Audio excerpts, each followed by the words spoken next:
Good morning student. Our garbage in and garbage out lesson is going on. Our today's topic is vermicomposting. Okay. So what is vermicomposting? Composting के बारे में तो हमने देखा है.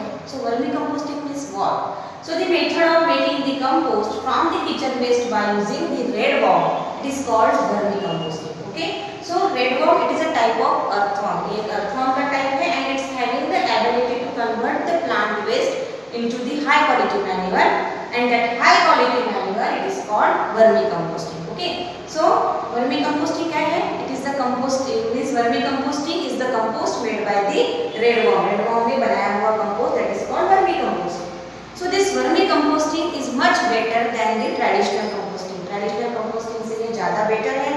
क्यों? क्योंकि traditional composting में क्या होता है कि आपको पता है soil में माइक्रो ऑर्गेनिजम्स होते हैं. तो ये जो माइक्रो ऑर्गेनिजम्स हैं ये किचन वेस्ट को कंपोस्ट में कन्वर्ट करते हैं ट्रेडिशनल कंपोस्टिंग में. वर्मी कंपोस्टिंग में क्या होता है कि ये रेड वर्म जो है वो किचन गार्बेज को वर्मी कंपोस्ट में कन्वर्ट करते हैं. Okay. So vermi compost is much better than the composting. Okay. So now let's see how we have to prepare this vermi compost. इस वर्मी कंपोस्ट को बनाया कैसे जाता है. Okay. Now let's see the whole process. इसके लिए हमें क्या करना है? We have to dig a pit of about 30 centimetre in the ground. एक गड्ढा बनाना है 30 सेंटीमीटर का. नियर अबाउट 30 सेंटीमीटर का एक गड्ढा हमें बनाना है जहाँ पे ज़्यादा गर्मी भी ना हो ज़्यादा ठंड भी ना हो. ओके. और जहाँ पे डायरेक्ट सनलाइट भी ना आता हो ऐसे गड्ढा हमें ग्राउंड में बनाना है. Okay. Then we have to spread a chicken mesh at the bottom of the pit. Okay. Chicken mesh means आपने देखा होगा पोल्ट्री फार्म में हेंस को अगर रखने के लिए जो पिंजरा बनाया जाता है वो जो जाली होती है वो जाली को हमें नीचे स्प्रेड करना है. या आप सैंड की लेयर्स को थिक लेयर्स को सैंड की थिक लेयर्स को भी आप स्प्रेड कर सकते हो. Okay. Then we have to add the kitchen garbage in the pit. उसमें हमें किचन गार्बेज डालना है. उसके बाद आप उसमें न्यूज़पेपर भी डाल सकते हो, कॉटन डाल सकते हो, लीव्स डाल सकते हो, काउडंग भी ऐड कर सकते हो, गोबर वो भी आप उसमें ऐड कर सकते हो. बट आपको प्लास्टिक या ग्लास के ऑब्जेक्ट या मेटल के ऑब्जेक्ट ये उसमें नहीं डालना है. Okay. Then we have to add some water there. थोड़ा सा पानी उसमें डालना है मगर ज़्यादा पानी भी उसमें नहीं डालना है. हमें पानी क्यों डालना है कि वो गार्बेज जो है थोड़ा सा मॉइस्ट होना चाहिए इसलिए. ओके. देन मतलब जो गार्बेज उसमें जमा होता है उसमें वो हमें थोड़ा सा लूज रखना है ताकि उसमें एयर और मॉइस्चर रह पाए. Okay. Then we have to add the red worm. फिर उसमें हमें रेड वर्म को ऐड करना है. Okay. Then we have to cover that pit with the old cloth. Old cloth से उसको कवर करना है या ग्रास से हमें उसे कवर करना है या इससे आपको पूरी तरह से उसको ढकना है. Okay. Then after some days we have to mix that soil. कुछ दिनों बाद उस सॉइल को हमें मिक्स करना है ताकि नीचे की लेयर ऊपर आ जाए. ओके. तो ये जो रेड वर्म है वो क्या करते हैं कि ये डिकम्पोज जो होता है गार्बेज. ओके. रोट जो होता है रोटिंग गार्बेज जो है उसे वो एज अ फूड खा लेते हैं. ओके. उनके बॉडी में रेड वर्म की बॉडी में गिजार्ड्स होता है इंटेस्टाइन में जो क्या करता है इस फूड के टुकड़े करता है. ओके. तो वो आसानी से जो है रेड वर्म से खा लेते हैं. ओके.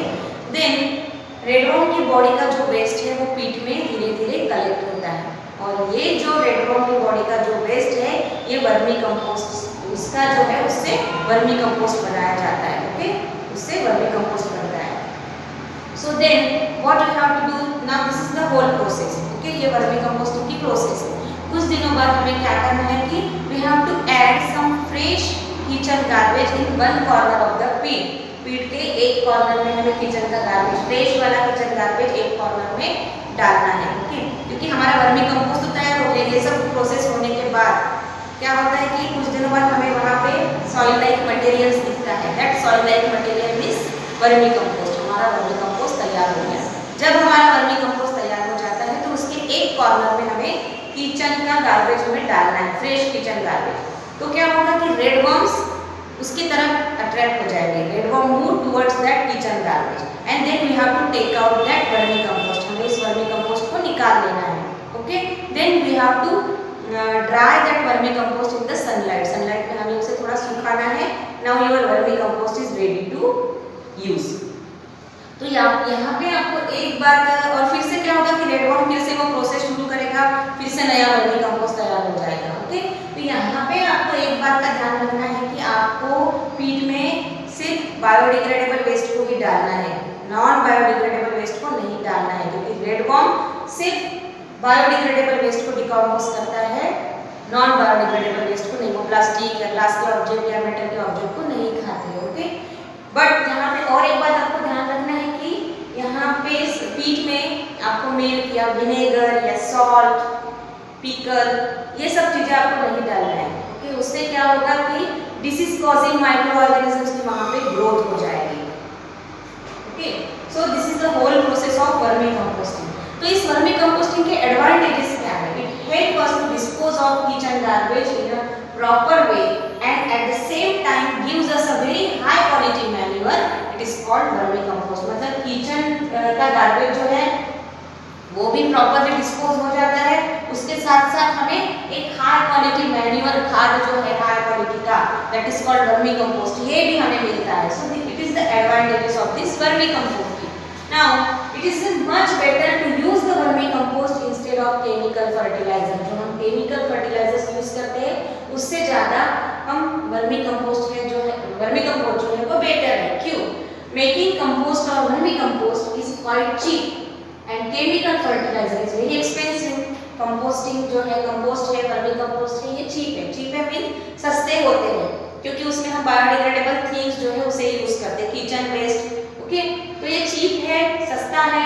केमिकल फर्टिलाइजर्स को हमें मार्केट से खरीदना पड़ता है, वो एक्सपेंसिव होते हैं, महंगे होते हैं। Compost and vermi compost is natural manure which does not harm the soil. ये नेचुरल मैन्योर होता है, नेचुरली थिंग्स से हम उसे बनाते हैं, इसलिए वो सॉइल को हार्म नहीं करता, हमारे बॉडी को भी हार्म नहीं करता, जिससे उससे उगने वाले जो वेजिटेबल्स, फ्रूट्स वगैरह जो हम खाते हैं उससे हमारी बॉडी को न्यूट्रिएंट्स मिलता है, ओके। तो वो भी हमें हार्म नहीं करता, सॉइल को भी हार्म नहीं करता। मगर केमिकल फर्टिलाइजर्स अगर हम यूज करते हैं which are harm the soil, तो ये सॉइल को हार्म करता है। So this is the whole process of vermi composting. Next class में हम रिसाइकलिंग, रीयूज, इन सब के बारे में देखेंगे।